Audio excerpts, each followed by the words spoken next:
Jury deliberations continue this morning in former President Trump's hush money trial. The jury met for hours yesterday asking the judge two questions. ABC's Perry Russum is in Washington with what that means for the trial. As jurors decide the fate of former President Trump, they're asking to look at four pieces of testimony. Three from David Pecker, the former National Enquirer publisher, and one piece of testimony from Michael Cohen, Trump's former fixer.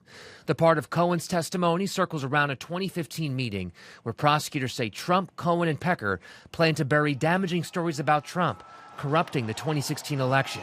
It tells us that they're taking the prosecution's theory at least seriously. They're asking a lot of questions already about this 2015 meeting at Trump Tower, which prosecutors argued was the beginning of the scheme between David Pecker and Michael Cohen and Donald Trump. Before deliberations began, the judge telling jurors they could not base the case solely on Cohen's testimony, as he's an accomplice in the alleged crime.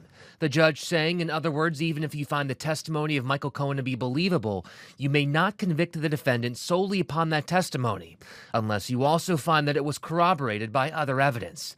The jury also asking the judge to reread the jury instructions. The jurors don't get to take the jury instructions back with them into the jury room. So if they have any questions about what the law is, they literally have to ask the judge to reread it in court. Trump is accused of falsifying business records to hide a payment to adult film actress Stormy Daniels to keep her quiet about a long-denied affair.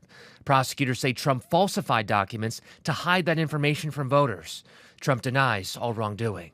Trump speaking to reporters yesterday. Mother Teresa could not beat those charges, but we'll see. Perry Russum, ABC News, Washington. A person close to Trump's legal team says they're hoping at least one juror can save Trump from a guilty verdict.